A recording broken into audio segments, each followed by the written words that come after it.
Hi friends, welcome back to my channel. My name's Jack, this is Jthbooks, and it is time for the May TBR. I know, I can't believe we're at the May TBR already. I'm a bit in shock myself. This is like sort of the most undecided TBR maybe I've ever done. Maybe. I just can't decide. April has not gone well. You'll see that in the wrap up next week. Not gone well. Not gone well. And I had such high hopes. But man. So let's talk about this month's TBR. We're not here to talk about April. April's, nearly been and gone now. So let me first say, I am trying to do a Women's Prize shortlist vlog. So you're going to see the Women's Prize, there's 6 books on here. There's 6 books already, okay? Because I've got to read the shortlist. So that's 6, okay? But I at the time of filming this, I don't know what they are yet. The shortlist has not been announced. So, that's 6. 6 already. And when you see April, when you see the April wrap up, you're going to be like, Jack, you can't do that, sorry. Normally I have faith in you, but not this time. So, but we'll try. And then I'm going to add a few more on, of course, because I like to challenge myself, and apparently I like to fail.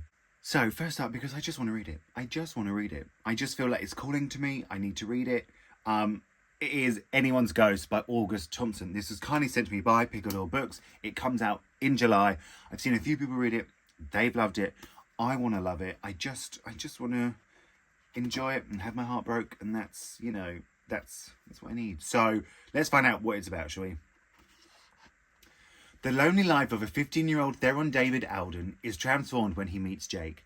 Older, cooler, more confident, and startlingly beautiful, Jake likes the same bands, the same drugs, and the same drive to oblivion.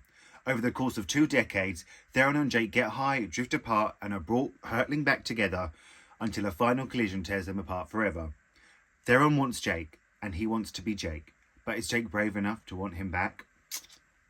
Yeah, my cup of tea, let's be honest. My cup of tea. Absolutely everything I want. I love the cover. I'm ready. I think I'm gonna love it. 5-star prediction. End of year favourite. There you go, I've said it. Have I jinxed myself? Absolutely. I have, but it's there. And then next up for my non-fiction, we have Deep Sniff by Adam Smith, A History of Poppers and Queer Futures. Now, I told this story before, but in case you're new here, when I brought this, Ingaze the Word, he was actually in the shop. And the very nice worker Jim said, would you like to go over and meet him? And I said, absolutely not. I'm too shy for that. So, I hold a special place in my heart. I heard him talk. I don't know what he was talking about, but I heard him. So, I'm going to count it that I've met him. Let's find out what this one's about. This is the intriguing story of how amyl and other nitrates wafted out of the lab and into gay bars, corner shops, bedrooms, and porn supercuts. Blending historical research with wry observation, Adam explores the cultural forces and improbable connections behind the power of poppers. What emerges is not just a history of pub raids, viral panics, and pecks the size of dinner plates. It is a collection of fresh and provocative ideas about identity, sex, utopia, capitalism, law, freedom, and the bodies that we use to experience the world. I think it's going to be great. I think it's going to be great. I know I say that about every book all the time, but I like to go into books of hope. But let's hope so, let's hope so. Now, also, no surprise to any of you, I am so behind on my 24 books for 2024. I can't even see the goal anymore, the finish line. It's I can't even see it. I'm way back there. So I am going to add a couple on to this month's TBR, which is going to bring this TBR up to 10 books. And then I have to still do the one you vote for. So we make these, it's not going to be possible, is it? Let's be honest. But we're going to try and read Flux by Jinwoo Chong. Now, I love this cover. I love how bright this cover is. This cost me £20. £20. I better love it and treasure it. My goodness. Let's find out what it's about. And let's hope I can get this checked off the 24. Because,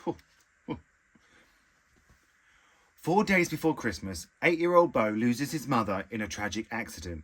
28-year-old Brandon loses his job after a hostile takeover of his big media employer.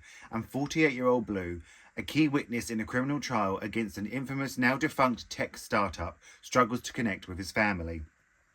So begin Jinwoo Chong's dazzling time-bending debut that blends elements of neo-noir and speculative fiction as the lives of Bo, Brandon and Blue slowly entwine to reveal a vast network of secrets and an experimental technology that threatens to upend life itself. Intertwined with them is the saga of an iconic 80s detective show Raider, whose star actor has imploded spectacularly after revelations of long-term concealed abuse. I mean, absolutely wild ride, doesn't it? But it's got to be done. It's got to be done. It's got to be read this year, so it's going on the TBR. Then maybe we have the shortest book that was on the 24 for 2024. You know, if I'm struggling, I read a short book. You know, I've done it before. We've all seen it. We have Elena No by Claudia Pinheiro, translated by Francis Riddle. Now, I've had really brilliant things about this one, so I do want to read this. Does it have a blurb? Yes, it does. When Rita's body is found hanging in the belfry of the church she devoted herself to, the investigation is swiftly closed. But her mother, Eleanor, refuses to accept the police's version of what happened, and, despite the physical limitations imposed by her illness, embarks on a journey to call in an old debt. Unfolding over a single day, Eleanor's arduous trek across Buenos Aires forces her to redefine everything she thought she knew about her relationship with her daughter, while confronting her with the ramifications of a fleeting encounter 20 years earlier. There's more, but it's just talking about the writing style. 5-star prediction. I do have to say, I know you all get the feeling when you just pick up a book and you think, yeah, it's 5-star prediction. I know you've all felt that feeling, and I've got it for this one. Now, let's discuss why we're all here. It's time for the vote. It's right here. I keep it right next to me now, so I don't have to wander off. Let's give it a good old shake and find out what we're reading. As always, if you have any... Double lid, I also get that. If you have any more books you want to put in here, feel free. Don't be shy. Be my guest, because if it runs out, I'm going to be so embarrassed, aren't I? Let's be honest. Right, let's find out what's potentially up first. I let you look first as always, my friends.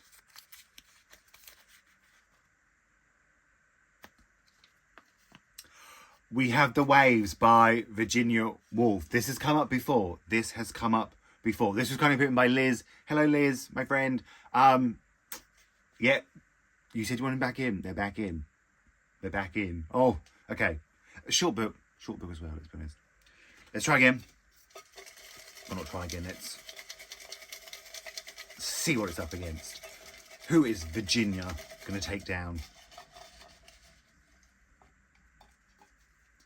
So I had 2 there, and I don't like that. I like to just get a clean take.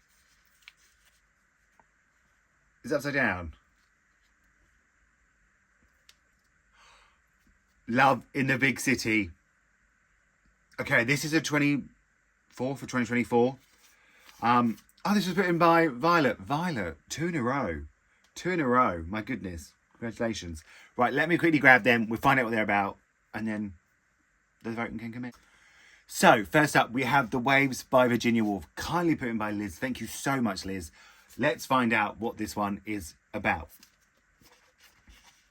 The Waves it's very short, this little introduction. The Waves is an astonishingly beautiful and poetic novel. It begins with 6 children playing in a garden by the sea and follow their lives as they grow up and experience love, friendship and grief at the death of their beloved friend Percival. That is literally it. Very small writing, but just feel like it could be brilliant. Come on, it's Virginia Woolf. Like, I'm not going to be the first one to be like, brilliant. I don't know why I said that. And then we have Love in the Big City by Sang Young Park, translated by Anne on her, kindly put in by Violet. 2 in a row, Violet. That's very impressive. This has also come up for the vote before. It didn't win. Neither of these have won, so, this is the battle of the second choice, isn't it? Let's be honest. This is on a 24 for 2024. It's a huge 5-star prediction for me. I've wanted to read this for so long. I own 2 copies of it. I know. But let's find out what it's about, and then you can vote. Young is a cynical yet fun-loving Korean student who pinballs from home to class to the beds of recent Tinder matches. He and Jae-hee, his female best friend and roommate, frequent nearby bars where they push away their anxieties about their love lives, families and money with rounds of soju and ice-cold Marlboro Reds that they keep in their freezer. Yet over time, even Jae-hee leaves Young to settle down, leaving him alone to care for his ailing mother and to find companionships in his relationship with a series of men, including those whose handsomeness is matched by his coldness, and another who might end up being the great love of his life. Oh, I actually can't believe I haven't read this yet. It's because it's such a 5-star prediction for me. So it's now in your hands. It's now in your hands, my friends. Good luck. May the best book win. So there we have it. The TBR for this month. Was it a mess? Absolutely. But I'm always excited to see what you vote for. I'm always excited to chat to you in the comments. You know, vote down below. Vote on the community page. Let's just have a good time. Let's have a chat. Thank you all so much for watching. Feel free to like and subscribe. If you have any more books to put in the jar, let me know. And I'm going to speak to you all really, really soon.